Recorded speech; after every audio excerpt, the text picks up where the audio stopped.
ఒక electric auto ద్వారా 3,96,000 రూపాయలు మీరు ఆదా చేసుకోవచ్చు. ఎలాగో తెలియాలా? ఇదే మన ఓఎస్ఎం సంబంధించిన స్ట్రీమ్ A85 ఎలక్ట్రిక్ ఆటో అండి. సాధారణంగా మనకి డీజిల్ లేదా పెట్రోల్ ఆటోకి ఒక 25 కిలోమీటర్ల వరకు మైలేజ్ వస్తుందని చెప్తున్నారు. అంటే ఒక కిలోమీటర్కి 4 రూపాయలు ఖర్చు అవుతుంది. జస్ట్ ఇమాజిన్ చేసుకోండి, రోజుకి 300 కిలోమీటర్ ప్రయాణించాలంటే 1,200 రూపాయలు ఆయిల్కే ఖర్చు అవుతుంది. అదే ఈ స్ట్రీమ్ A85 ఎలక్ట్రిక్ ఆటోలో 300 కిలోమీటర్ రేంజ్ కావాలంటే మీకు కేవలం 100 రూపాయలు మాత్రమే ఛార్జింగ్ ఖర్చు అవుతుంది. ఎందుకంటే ఈ ఎలక్ట్రిక్ ఆటో ఒకసారి ఛార్జ్ పెడితే 170 కిలోమీటర్ రేంజ్ అనేది ఆఫర్ చేస్తున్నారు. లేదు రియల్గా ఒక 150 కిలోమీటర్ రేంజ్ అనుకున్నా కూడా మీరు 10 కిలోవాట్ బ్యాటరీ ప్యాక్ కెపాసిటీ లెక్కను చూసుకుంటే ఒకసారి ఛార్జ్ చేయడానికి మీకు కేవలం 50 రూపాయలు ఖర్చు అవుతుంది. దాని లెక్క ప్రకారం 1 కిలోమీటర్కి 33 పైసలు, 300 కిలోమీటర్ ప్రయాణించడానికి 100 రూపాయల ఖర్చుతో మీరైతే ట్రావెల్ చేయొచ్చు.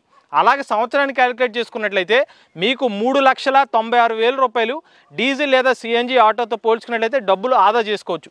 ఇక ఈ ఎలక్ట్రిక్ ఆటోని ఆ సేవ్ చేసుకున్న డబ్బులతోనే కొనుక్కోవచ్చు అనుకుంటున్నారేమో.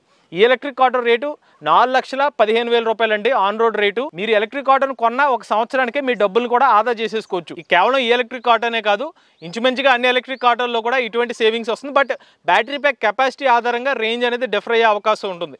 ఇక ఈ ఎలక్ట్రిక్ ఆటోలో మనకి 45 కిలోమీటర్ టాప్ స్పీడ్ అనేది ఆఫర్ చేస్తున్నారు. మీరు ఛార్జ్ చేయడానికి 3 నుంచి 4 గంటల సమయం పడుతుంది. ఇక ఎలక్ట్రిక్ ఆటో మీద 3 సంవత్సరాలు లేదా 80,000 కిలోమీటర్ల వారంటీని ఆఫర్ చేస్తున్నారు. ఎవరైనా ఎలక్ట్రిక్ ఆటోని కొందాం అనుకున్నట్లయితే కాంటాక్ట్ డీటెయిల్స్ అనేవి స్క్రీన్ మీద అందజేస్తాం. ఇటువంటి లేటెస్ట్ ఆటోమొబైల్ కోసం MVS auto Telugu channel subscribe చేసుకోండి.